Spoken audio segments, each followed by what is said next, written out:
своего читателя я себе представляла всегда как кого-то из своих друзей. Весьма небольшой такой круг был. И принципиально это был какой-то мой близкий мне человек с приблизительно моего образовательного уровня, моего приблизительного возраста, моего миропонимания. И поэтому с самого начала я никогда не рассчитывала на то, что у меня будет много читателей. Я считала, что у меня количество читателей ограничится количеством людей вот этой категории, о которой я сказала. Когда я только напечатались мои первые рассказы, я возвращалась домой, в те времена у нас дом выглядел поприличнее, чем сейчас, и были лифтеры сидели внизу. И я, значит, возвращаюсь домой, и лифтерша мне говорит: Люся, а вот здесь в Новом мире рассказ, это твой? Я говорю: мой. Она говорит: ну надо же, мне так понравилось. И вот это была точка, так сказать, моей большой победы. Оказывается, я пишу не только для людей вот близко ко мне стоящих, а оказывается, лифтерша в доме, ей тоже это может понравиться. Значит, это меня тогда, такое социальное расширение, меня очень порадовало. Потом в какой-то момент одна из моих приятельниц, довольно далеких, мне сказала: ты знаешь, моя дочка, которая совершенно вообще не хочет читать, там лет 15-16, прочитала твой сборник, и ты знаешь, она с этого момента начала читать вообще. То есть оказалось, что такой триггер был, что оказалось, что читать интересно ей.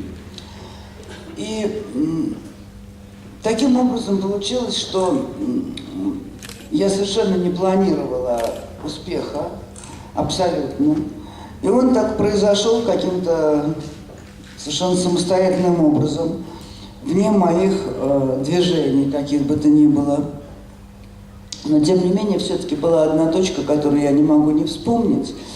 Когда был опубликован мой первый рассказ, один из первых, в журнале «Огонек», это был 91-й, по-моему, год, или 89-й, может быть, то ко мне позвонил в дом совершенно незнакомый мне человек, писатель, в то время очень успешный и модный, Сергей Каледин.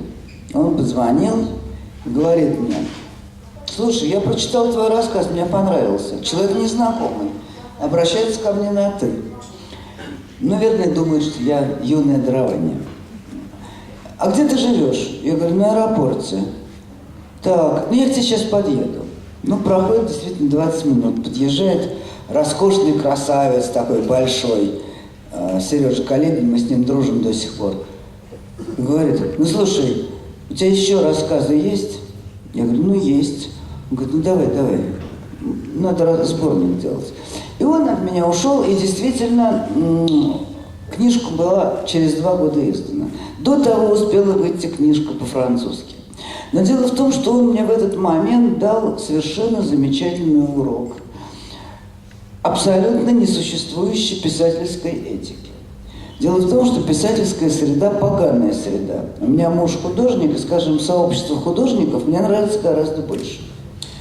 Вот. И то, как Сережа пришел и сказал легко: ну давай, мы сейчас...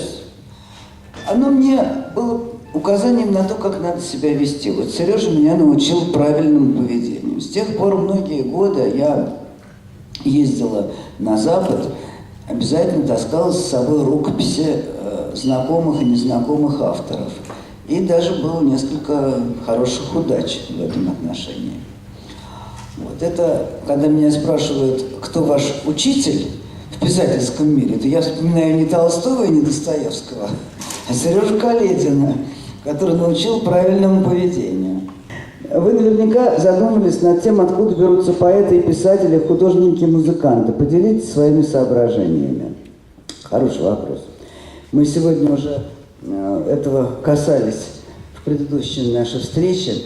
Вы знаете, дело в том, что я как бывший биолог, вопрос о том, чем отличается человек от животного, он мне всегда был интересен. Причем это вопрос вопросов. Потому что выяснилось, что очень мало чем. Вот мало чем. Поведенчески, я не говорю о том, что вся биохимия, строение наших органов, состав крови, все известно. Мы все происходим из животных, и более того, мы являемся животными на 100%. Вот в нас есть еще что-то сверх того, что имеют животные, но как биологические существа мы самые настоящие животные. Ничего оскорбительного в этом нет. Единственное, что, вне всякого сомнения, многие другие вещи сейчас стоят под сомнением по части поведения, психики, тонкости реакций. Но вот что определенно отличает человека от животного, это способность к творчеству. Вот это вот то единственное, несомненное различие. Правда, мне иногда говорят, а вот там, я не знаю, вороны играют. Играют. У них есть такой тип деятельности, когда явно, что они играют. Или там котята играют. Что к игре способны животные. К игре они способны, но все-таки к творчеству способен только человек. И вот то, что поэты, писатели, художники, они берутся из абсолютно всех людей. Потому что, конечно, творческая искра сидит в каждом человеке. Просто она по-разному работает. Она, конечно, и разного размера. Одним дается дарование больше, другим дается дарование меньше. Но, в общем, она всегда есть. И творческое начало в человеке проявляется всякий раз, когда возможность к этому бывает. Даже деревенская бабушка, которая разводит на окошке цветочки, деревенская не нужно, впрочем, на окошке, она может у себя в огороде, городская разводит на окошке. Вот. Печет пирог и делает какие-то на нем завитушки из теста. Это все творческие проявления человека. Она может быть высоким творчеством в области воспитания детей. Потому что я знала несколько исключительно творческих женщин, которые замечательно воспитывали очень талантливо своих детей. Поэтому я думаю, что просто это осознание прежде всего, что какой-то человек осознает себя как художник и прилагает массу усилий к тому, чтобы научиться этому. Я, поскольку много в художественной среде присутствую, очень хорошо это знаю, что среди известных и процветающих вполне художников есть довольно много, которые вполне могли бы быть не художниками. Так сказать, они могли бы быть кем-нибудь другим, и мир бы от этого не перевернулся. Но, тем не менее, им это нравилось, и они этому научились, и вполне как бы управляются с этим ремеслом. Чем СП занимается, кому он нужен. Так, я не состою в писательской организации СП. Более того, Союз писателей СССР, когда он еще существовал, никогда бы в жизни меня не принял. Это были времена, когда членство в Союзе писателей давало некоторые льготы и преимущества. Но даже если бы меня туда приняли, я бы никак не могла воспользоваться этими льготами и преимуществами, потому что все равно они были платные. А я, в общем, зарабатывала, просто еле-еле на жизнь хватало. Значит, в чем смысл этого, да, в современном варианте? Современный вариант его – это несколько организаций. Одна более такая левая, другая более правая. И, честно говоря, я ни с одной из них особенно дела не имею. Значит, это все атавизмы советской власти. То, что профессиональные союзы должны быть профессиональные, это вне всякого сомнения, потому что любой профсоюз защищает интересы работающего человека, особенно в такой сложной зоне, как творческая, где нет зарплаты, где нет бюллетеня, и, так сказать, в общем, довольно неопределенные права и обязанности у члена, у человека, который живет фриланс. Вот. Поэтому профсоюзные организации, писательская и художественская, они очень полезны для членов этой организации. Что касается творческих союзов в том виде, в котором они существовали в советское время, это кошмар, это ангажемент, это не имеет никакого отношения к творчеству. И достаточно вспомнить, как выгоняли из Союза писателей Пастернака и множество других позорнейших процессов, которые, потупя голову, лучшие из из совестливых людей поднимали свои руки, а худшие брызгали слюной. И все эти ждановские, так сказать, изгнания и нападки на Ахматову, на, так сказать, просто огромный длинный ряд, начиная от Гумилева, которого убили. Здесь мы скорее на самом деле подходим, вот этот вопрос, зачем нужны творческие союзы, мы на самом деле, конечно, подходим к вопросу ангажемента творческих людей. Нужен ли он, зачем он нужен, и, так сказать, как с этим бороться, я бы не сказала, потому что кто хочет с этим, кто не хочет в этом участвовать, тот в этом не участвует. Есть люди, которые вынуждены в этом участвовать. И это довольно сложный вопрос отношений уже власти и поэта. Поэта в высоком смысле этого слова, в широком смысле этого слова, поэта, артиста. Вот. Здесь каждый решает этот вопрос в меру своего понимания этого процесса. Вот я являюсь вице-президентом Русского пен-центра. Этот пен-центр – это международная писательская организация, организованная в 2020 году, и он правозащитный. Это профессиональная писательская организация, которая защищала гонимых писателей. Вот если бы она была во времена Сервантеса, то в то время, когда Сервантес сидел в тюрьме, она бы за него вступилась. И она действительно принесла много пользы за время своего существования в мире. В России она как отделение возникла в 90-х годах. Довольно слабая у нас организация. Смысл ее защиты писателей от государства, на самом деле. Кое-как справляется. Вот когда были процессы, скажем, Пасько, вот этих журналистов, да, журналисты там тоже присутствуют, то пен-центр, русское отделение пен-центра всегда говорило: ребята, это нехорошо. Так не делают, так не гоже. Это функция ПЭНа, а функция нашего государства именно, так сказать, преследовать этих самых отчаянных журналистов. Количество гибнущих журналистов в нашей стране чрезвычайно велико. Вот зачем я в этой организации состою и чем мы занимаемся. Вот чем занимается СП. Я сказала вам не про СП, а про ПЭН-центр. В данном случае русский ПЭН-центр. Как вы оцениваете современную русскую литературу? Вы знаете, я ее оцениваю вполне хорошо, эту современную русскую литературу. Она абсолютно адекватна времени и месту. Никогда не бывает так, чтобы вдруг, или по крайней мере, очень редко бывает так, чтобы вдруг возникал писатель на пустом месте из ничего. Всегда писатель произрастает из среды какой-то писательской. И мы не говорим никогда, очень мало говорим о предшественниках Толстого, но они были. Это был тот питательный бульон, на котором вырастает литература. В XIX веке немножко иначе, потому что русские авторы в основном все-таки опирались, в большой степени, на французскую литературу. Как вы понимаете, Пушкин весь вырос из французской литературы, потому что читал он именно ее.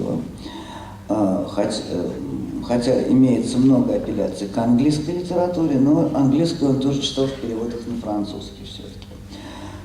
И каждая литература адекватна своему времени.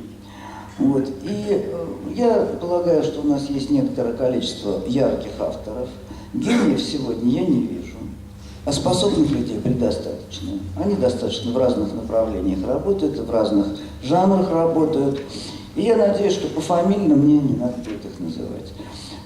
То, что это не золотой век русской литературы, мы даже можем с вами не обсуждать. То, что это не серебряный век русской литературы, мы тоже с вами можем не обсуждать. Но, тем не менее, есть достойные авторы, которые честно и талантливо, с разной степенью талантливости, выполняют эту, так сказать, культурную функцию, пишут свои книжки, стихи и прочее. Какие писатели и поэты современно особенно затронули вашу душу?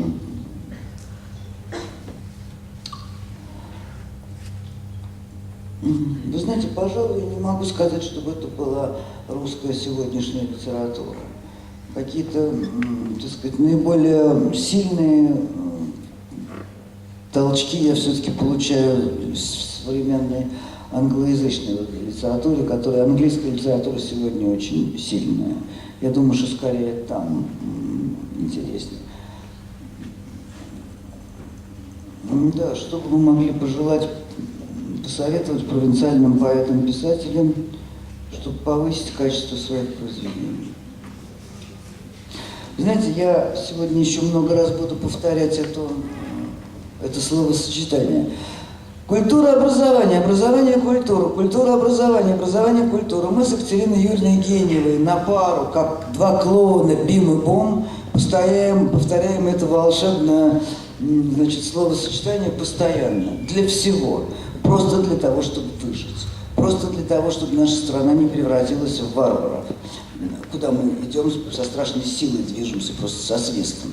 Вот поэтому и качество ваших произведений будет всецело зависеть от того, на каком месте вы стоите, как много вы освоили из этого огромного культурного моря, которое позади нас. И вот это выражение Умберто Эко «Карлики на плечах великанов», я его очень люблю, потому что действительно нам не повезло, за нашей спиной такие гиганты, что просто стыдно говорить по-русски «я писатель». Но благодаря тому, что они, эти гиганты, были давно, то какими маленькими карликами мы не были, мы смотрим на мир с их плечей, потому что мы уже прочитали и знаем то, что знали они нам об этом рассказали, и даже немножко больше, потому что мир все время движется, копится колоссальная информация, разнообразнейшая, научная и художественная. И поэтому мы, как это не смешно звучит, имеем некоторое преимущество перед Толстым и Достоевским. И наши суждения, невзирая на то, что мы-то карлики, а они-то великаны, могут быть иногда гораздо более точными. И именно в силу того, что мы на них опираемся и еще уже, так сказать, что-то получаем. Поэтому закончу ответ на этот вопрос все теми же самыми словами. Культура, образование, образование, культура. С чем связано столь большое количество онкологических заболеваний и что поменять в мозгах, чтобы не болели? Знаете, у нас была одна родственница, Прасковья Гавриловна, и она, давно уже умерла, и она деревенская была женщина, и ей в свое время диагностировали рак дважды. Один раз ей было лет 68, а потом лет 85. Причем разные, 2 первичных рака, это довольно редко.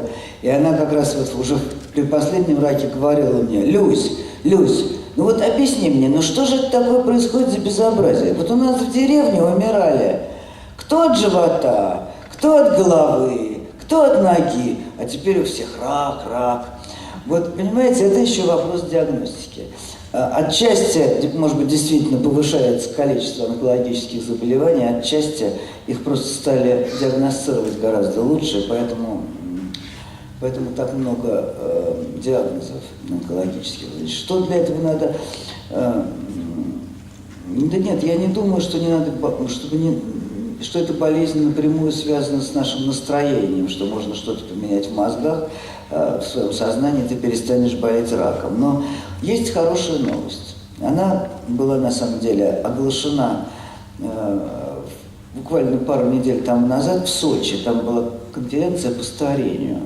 Дело в том, что современная наука очень интенсивно занимается старением клеток.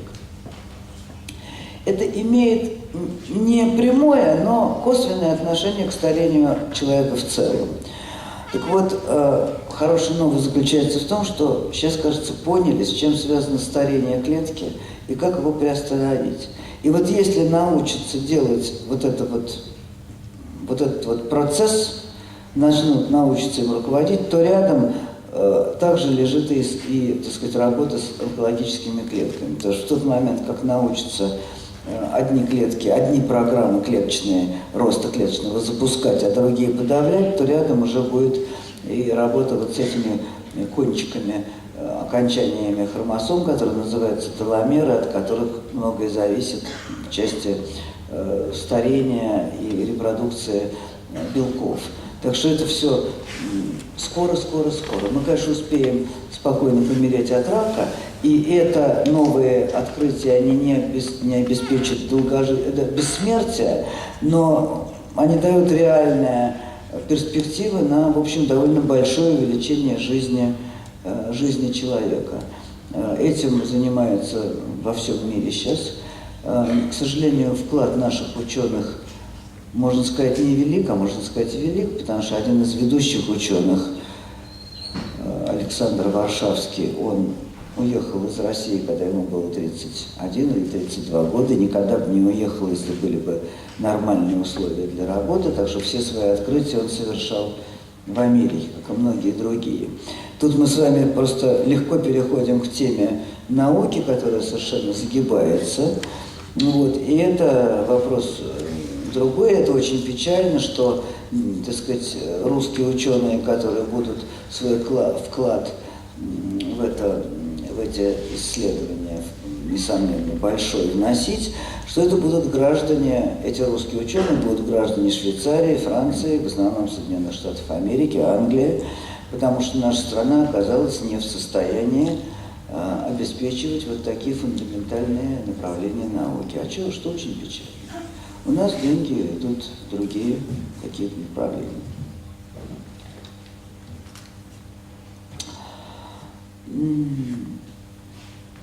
У героев ваших произведений очень интересная судьба, жизненные ситуации, проблемы, о которых порой не принято говорить. Есть ли для вас какие-то табу, о которых вы никогда не будете писать? Спасибо. Ну, я всегда говорю, что нет, я не хочу бояться. На самом деле есть несколько сюжетов, за которые я никогда не возьмусь, но не по причине, что о них не принято говорить, а по причине того, что сюжеты столь яркие, а люди живые, что я не хотела бы их как-то травмировать и чувствовать себя прототипами героев, потому что однажды в моей жизни такая ситуация была, и она была очень драматичной и неприятной для моей подруги, историю, которую я описывал, и поэтому я с тех пор я, так сказать, стараюсь, ну, то есть всегда, на самом деле, уйти подальше от портретирования. Так что очень не хватает качественных книг. Так, ваша книга замечательно, хочется еще больше. Каких авторов вы выделили? Пожалуйста, пишите побольше. Так, ну побольше не обещаю. У меня еще запланирована одна книжка, и я даже не могу обещать вам, что я ее вытяну. То есть, ну как, не одна, даже две на самом деле. Вот как раз одну я вытащу, наверняка это книжка памяти о Наташе Горбаневской, которая несколько месяцев тому назад умерла, была моей подругой с 60-го года. Вот. И поэтому я отодвинула свою работу, чтобы собрать этот сборник воспоминаний о ней. Это я надеюсь, что это выйдет в декабре. Я надеюсь, если я, так сказать, напрягусь, соберусь и закончу к нужному времени. Вот. И тогда, может быть, я напишу еще один роман. Может быть. Но я вам это не обещаю. Хотелось бы. Вот. Кого же я могла бы порекомендовать из сегодняшних авторов? Вы знаете, я мало читаю современную литературу. Я ее честно покупаю, складываю в стопочку. Складываю в стопочку очень около кровати.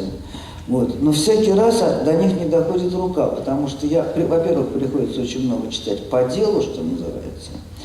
Во-вторых, очень хочется иногда почитать что-нибудь для души. А для души я обычно читаю что-то проверенное, уже и любимое, то, с чем никогда никаких осечек не бывает. И в этом смысле поэзия мне более подходит, чем проза, потому что поэзия очень концентрированный напиток, такой раствор концентрированный. Вот, и поэтому, скажем, даже в усталом состоянии там пару стихотворений Мандельштама или Пастернака, или Бродского, или Пушкина у меня в таком порядке. Пушкинскую я предпочитаю прозу читать, и лучше «Капитанской дочке» по-русски, по-моему, ничего не написано. Вот. Я уже точно знаю, в каком месте я пущу слезу и до сих пор пускаю. Вот. Так что я вам не буду предлагать никаких современных авторов, их немало сегодня. И не по той причине, что я такая высокомерная сноб, а просто по той причине, что я довольно с сильным запозданием читаю современные книжки. Вот, скажем, книжка, которая привела меня в восторг когда-то, это был «Асан» Маканина, но он за нее и получил какую-то награду. Замечательную книжку написал наш муж Маргариты Варджан Мартапетян. Замечательная книжка. Это автор малоизвестный, и тиражи его ничтожные. Вот. Значит, время от времени попадаются хорошие книжки, но как-то крайне редко я просто читаю.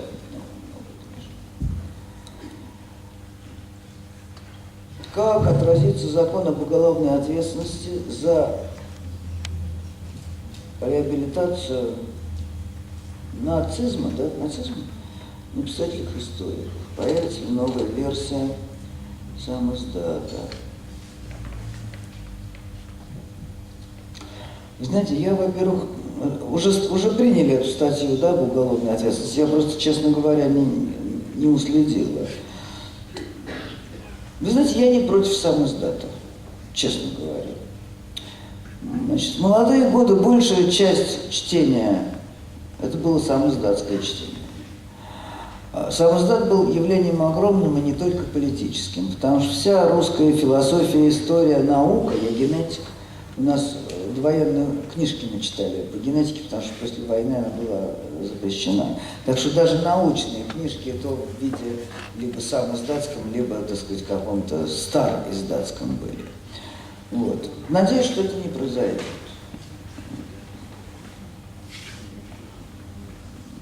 Свобода слова, вообще свобода очень сложная на самом деле вещь. До нее надо дорастать. Люди образованные могут прочитать книжку на английском и немецком языке, ту, которую нужно. Вот библиотека иностранной литературы всегда имела очень хорошую коллекцию по философии.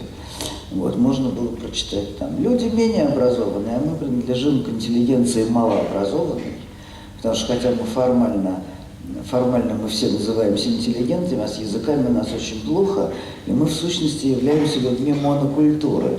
Все, что мы имеем в рамках одной культуры. Отсюда наше искаженное представление о мире и о мировой культуре. Потому что когда ты смотришь на все русских, по-моему, 5% в мире, а еще через 50 лет будет 1%. Но когда ты смотришь на мир с ощущением, что мы главная точка культуры, мира, а остальные так сверху вниз мы на нем можем посмотреть, то это, конечно, катастрофическое наше бескультурье. Потому что наши предки, мой дедушка знал хорошо 3 иностранных языка, и поплоше еще 2. Понимаете? Вот мы, конечно, все послабее. Поэтому законы об уголовной ответственности за реабилитацию нацизма в том числе пишут малообразованные люди. Сегодняшнее законодательство, особенно вот эти последних годов законы, они написаны пятикантропами, а не юристами.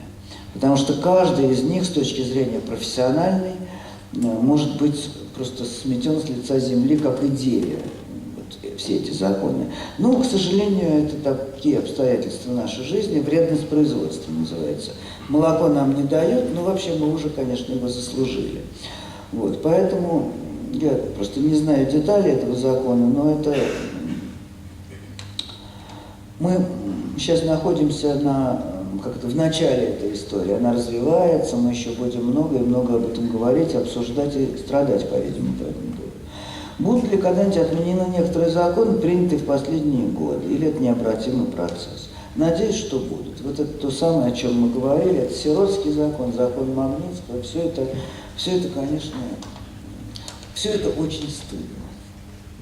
Считаете ли вы чуткость добродетелью? Это недостаток. Это в том смысле, что я очень чуткая в целом к эпохе. Ну, вы знаете, дело в том, что каждого из нас есть некоторое количество рецепторов. У одного очень хороший слух, у другого замечательное обоняние, третий, значит, обладает какими-то еще своими качествами.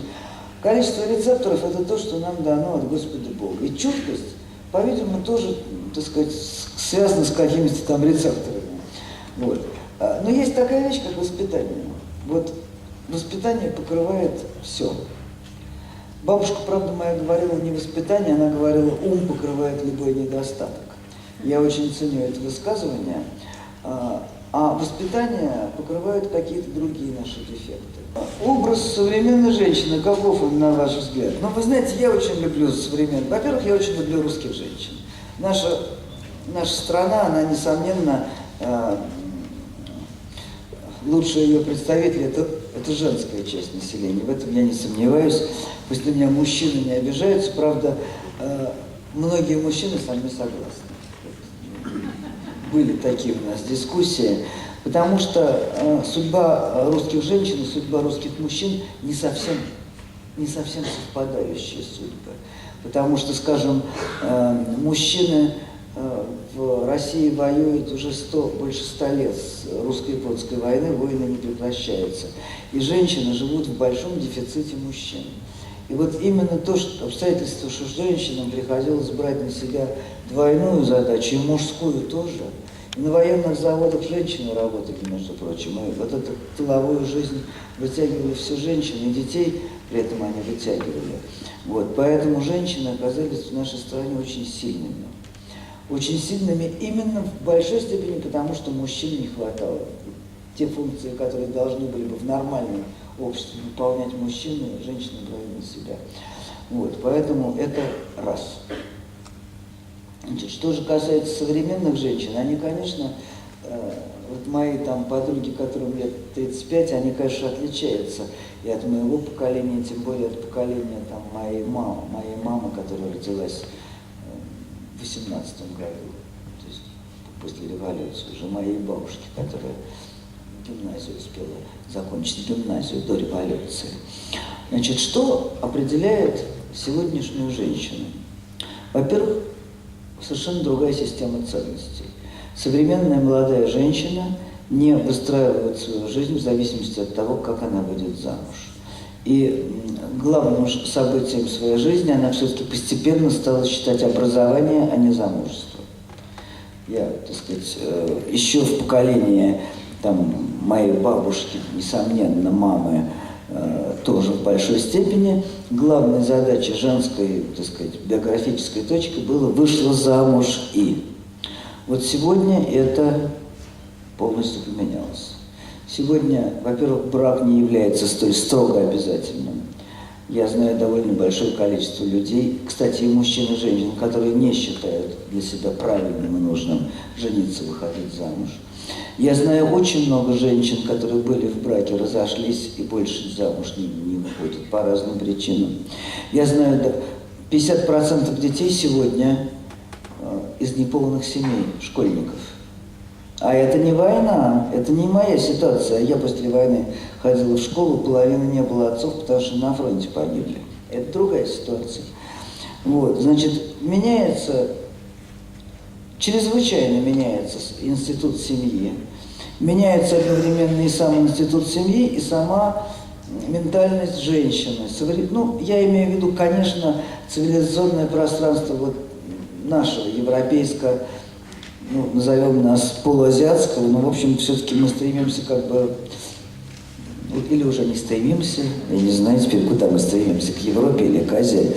Спорный вопрос, простите, надо подумать.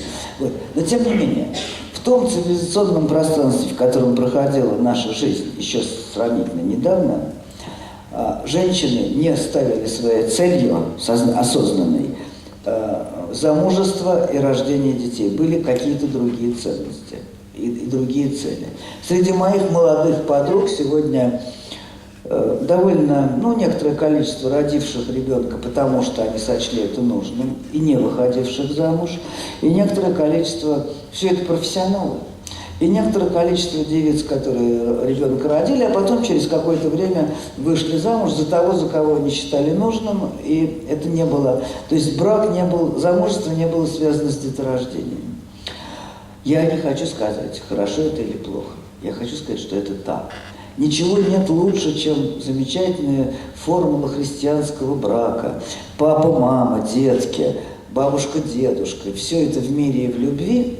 И ничего лучше никто не придумал. И вряд ли когда-нибудь придумает. Но это с каждым поколением реализуется этот идеал все труднее и труднее. Потому что жажда свободы, реализация свободы личности приводит к некоторому конфликтному ситуацию с браком. Потому что вот ты свободная личность, ты по большой любви выходишь замуж, проходит 10 лет, и совершенно не обязательно ты изменяешь там супругу, но просто изнашивается чувство, и ты уже, так сказать, не готов каждый день 24 часа с этим человеком. И, в общем, идея другого брака становится вполне возможной. И уже это не рассматривается как преступление, а рассматривается как некоторый факт. Вот, поэтому нам предстоит, и вашему поколению, моему поколению уже ничего не надо решать, вот, но вашему поколению более молодых предстоит все эти проблемы решать, проходить через них и находить новые творческие решения. В общем, вам желаю счастья в семейной жизни. Недавно прошел тотальный диктант, и есть ли у вас желание написать текст к следующему диктанту? Нет, у меня нет ни малейшего желания. Я считаю, что вполне достаточно взять текст из «Капитанской дочки» или из рассказа Алёши Горшок Льва Николаевича Толстого, и никому не надо напрягаться. Лучшего русского языка у нас не было и не будет. Как к вам приходят идеи, которые вы воплощаете, как вы их разрабатываете? По-разному. Все, по-моему, мои большие книжки я придумала в конце 70-х годов, кроме Даниэля Штайна, с которым я познакомилась в 92-м, в 93-м. Вот. А так, по-разному. Каждый раз отдельный случай.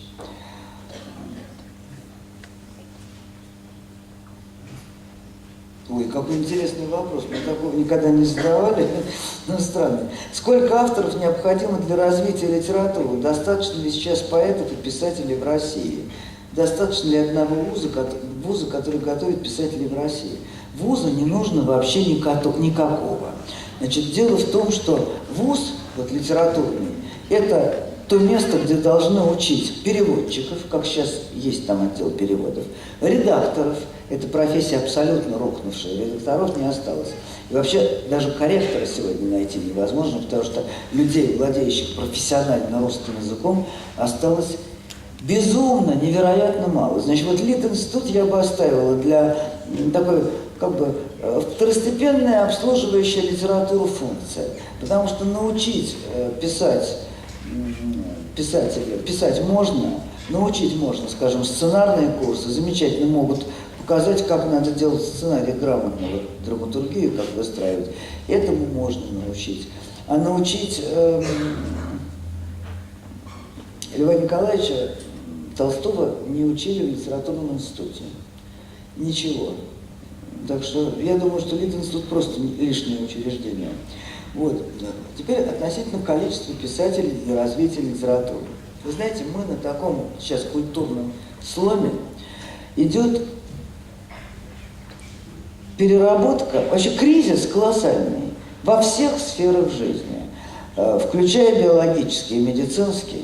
Главный кризис понятийный. Вот сегодня мы каждый раз, прежде чем начать дискуссию, разговор, мы должны определить, что мы имеем в виду под словом государство, либерализм, любовь, инцест. Вот все слова требуют переопределения, потому что мы зашли в некоторый, понятийный тупик.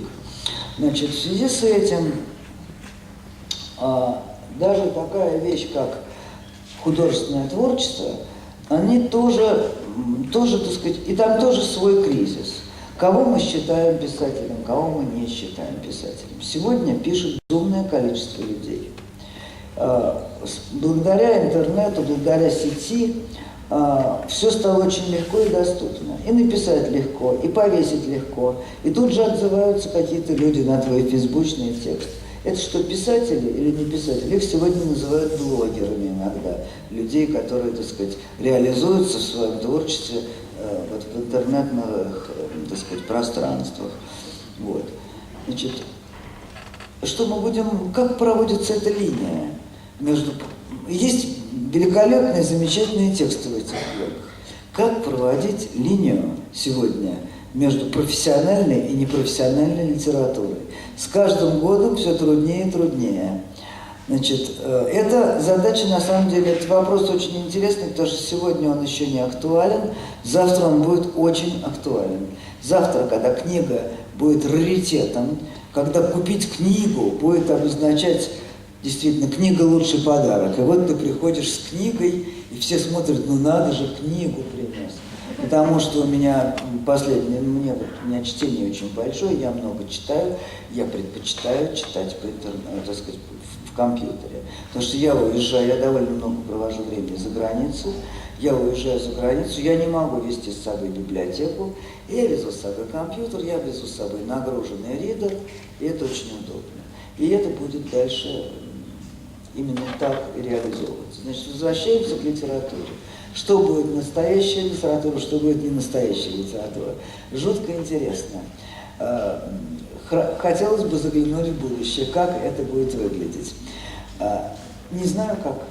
Не знаю как. Думаю, что будут сообщества вокруг каких-то авторов, значит, много разных кругов, мало пересекающихся или вообще не пересекающихся. Такая любительщина. Здесь в этом углу живут любители там фэнтези, здесь пишут прозу психологическую, и будет это на многих разных уровнях. Но, что как мне представляется, здесь существенно.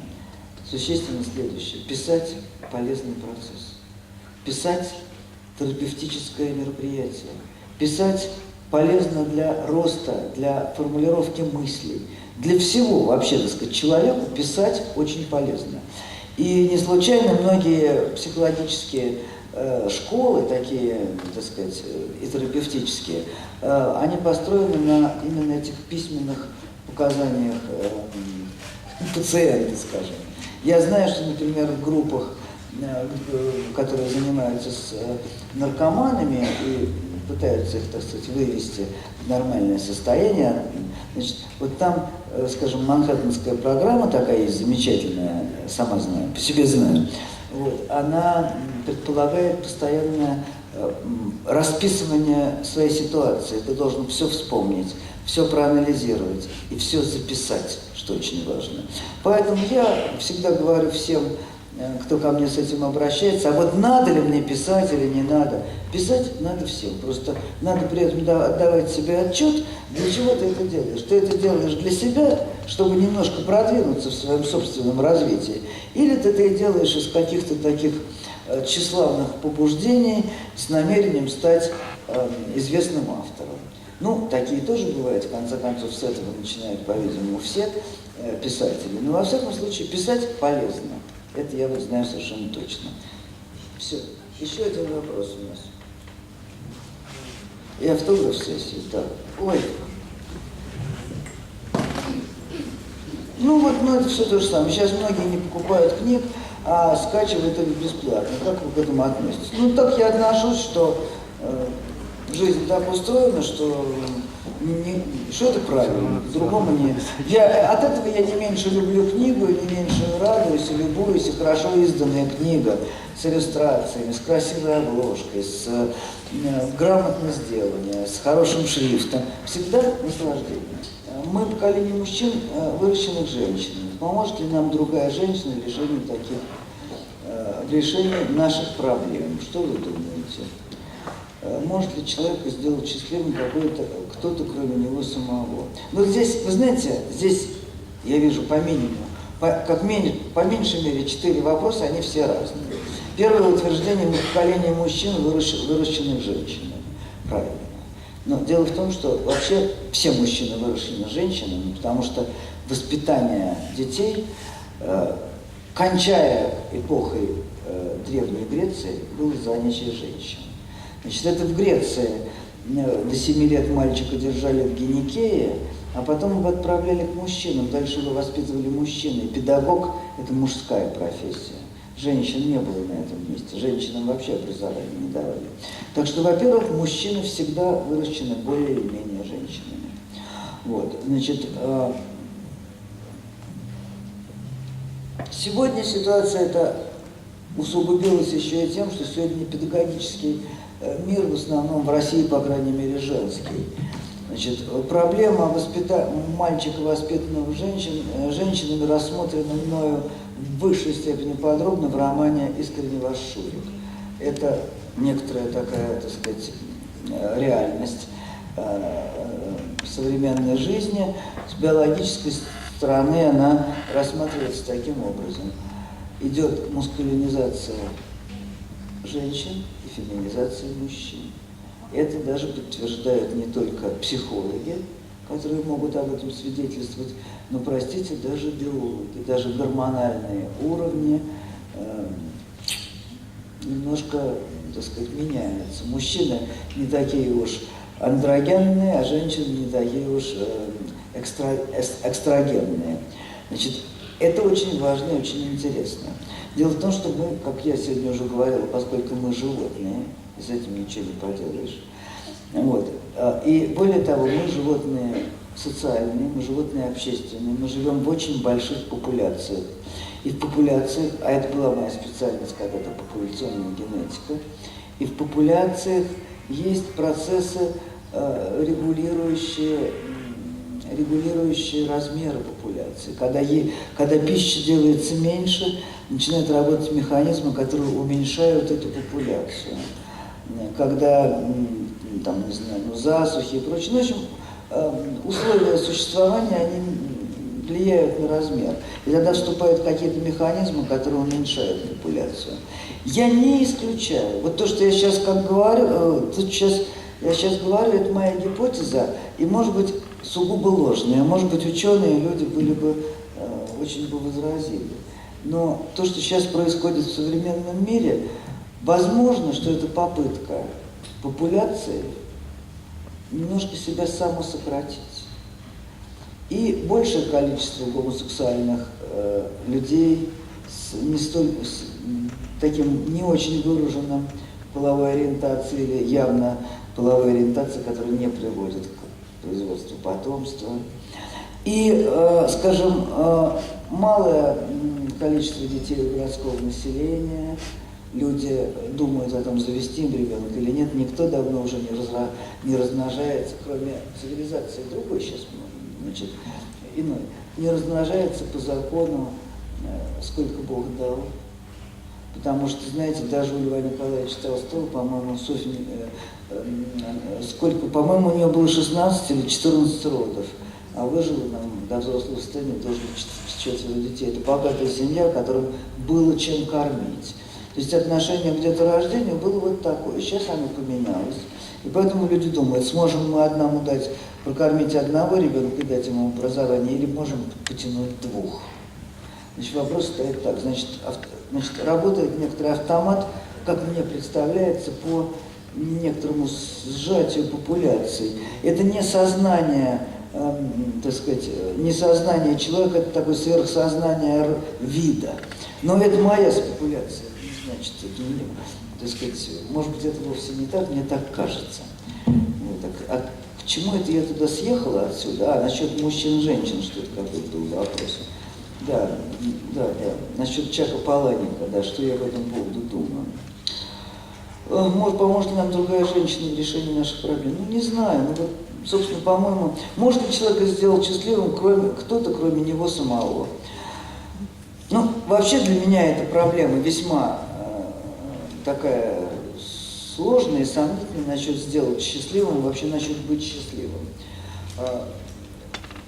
Нечто ложное заложено в этом постановке вопроса. Мы с вами сегодня уже говорили о том, что мы переживаем понятийный кризис, и слово, само выражение счастья, вообще понятие, что такое счастье, это предмет особого разговора, и, как мне представляется, может быть, даже вымышленное понятие, потому что человек не может быть счастлив всегда. Счастье скорее какое-то мгновенное состояние, поэтому надо говорить не о счастье, а о некоторой достижении некоторой уравновешенности, некоторого соответствия самому себе, некоторого пребывания в своей жизни осмысленно и удовлетворенно. Это то, что в европейском мире никогда не ставилось задачей, но что в качестве задачи ставилось, скажем, миром восточным.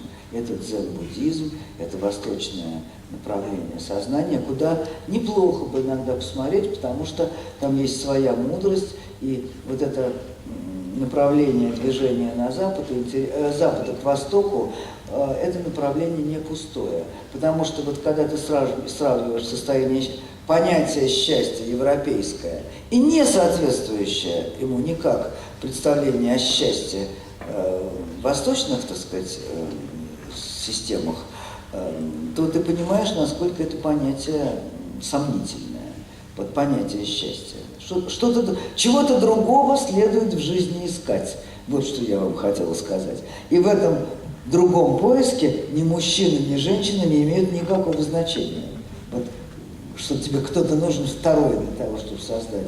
Идея поиска своей половины, идея сомнительная, потому что я не очень много встречала в жизни людей, я думаю, считанные единицы, которые бы реализовали этот самый, так сказать, встречу двух половинок и такое полное слияние душ. Это довольно такое фантастическое предположение, что это возможно. Кончаем?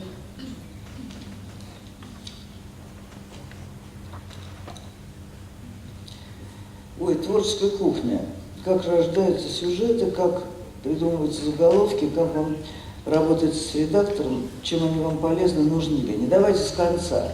Значит, редактор – это счастье жизни. Хороший редактор – это потрясающе. У меня есть подруга Елена Костюкович, которая очень хороший редактор, которая никогда не была официальным редактором моих текстов, но всегда я через нее пропускаю, когда совесть позволяет. Потому что иногда, когда тексты очень большие, бывает бессовестно с моей стороны ее так загружать. Значит, редактор – бесконечно важная фигура. К сожалению, скажем, редактора никогда не было у Федора Михайловича Достоевского, и мы это видим на каждой странице. Это не отменяет то, что он гений, но то, что редактора у него не было, а он в нем очень нуждался, это 100%. Значит, поэтому, да, редактор нужен. Как мне работается? Работаю с редакторами с величайшей благодарностью, полным респектом моим к ним. Иногда я могу не согласиться с какой-то редакторской правкой или замечанием, но в принципе всегда готова, рада согласиться и принять. Потому что вообще другой глаз всегда очень полезный для текста. И я и сама очень долго мучаю тексты, но поэтому, когда хороший редактор, это просто счастье. Так, как придумывается заголовок? Вы знаете, дело в том, что заголовок иногда придумывается легко и сразу, иногда даже раньше книжки, иногда он придумывается с трудом, а иногда даже бывают такие случаи, когда заголовок появляется. Он неудачный, но он прилипает к книжке, и ты уже перестаешь думать о том, что ты ее неправильно назвала, эту книжку. А он, так сказать, уже это факт, и уже, так сказать, живет с плохим названием. Но уже переназвать невозможно. Такое тоже бывает. Вот. Как рождаются сюжеты, не могу вам даже сказать, потому что вот в чем у меня никогда не было недостатка, это в сюжетах. Наоборот, все время от них отбиваешься, потому что на самом деле мир полон сюжетами. И все сюжеты уже отработаны. Все уже отработано. И только тогда, когда ты вдруг понимаешь, что вот здесь есть какая-то ниточка, а вот что вот об этом можно поговорить, вроде это не прописано, кажется, об этом не сказали. Вот почему там, допустим, вот многие очень любят мою книжку Даниэль Штайн, и столько же людей ее не любят, потому что у меня было ощущение, по-моему, об этом не сказали. И я думаю, что отчасти успех ее был именно потому, что этой темы не было. Она возникла, ее раньше не было. А вот она возникла, и мне удалось, как бы, так сказать, ответить на вопрос, который еще не был сформулирован, но висел в воздухе. Я думаю, что так. Последний. Уже, по-моему, пятый последний. Ой, в какое время суток вы пишете произведения, где черпаете вдохновение? Значит, когда я была молодая, а дети маленькие, то я садилась за работу в 9 часов вечера, ложивши их спать. Значит, когда дети выросли, и когда они уезжали там на дачу, в Пионерский лагерь, я их посылала, то это было счастливое время, когда я абсолютно даже в окошко не заглядывала, который час я сидела, я работала, засыпала, просыпалась, время от времени смотрела в окно, 3 часа поработаю, час посплю, и вот так вот я жила, это было, так были написаны первые большие мои книги, вещи, вот таким способом, вне дня ночи. Вот. А значит, теперь, потом были годы, когда дети со мной уже не жили, и поскольку жизнь всегда для меня была важнее, чем то, что условно мы называем творчество, то всегда я работала в свободное от жизни время. Иногда мне удавалось, вот последние лет 15-10 наверняка я дома уже не работаю, потому что дома звонит телефон, дома происходит жизнь, что-то от меня очень многим нужно. Я не люблю отказывать, поэтому я говорю «да», потом я проклинаю все на свете, это самое, на это самое «да», отвечаю какими-то там действиями. Поэтому я уже довольно давно уезжаю, когда хочу поработать, уезжаю за границу, и там, значит, сижу в относительном покое. Вот. Вдохновение мне не нужно, мне нужно только, чтобы меня оставили в покое. Поэтому вдохновение мне все просит.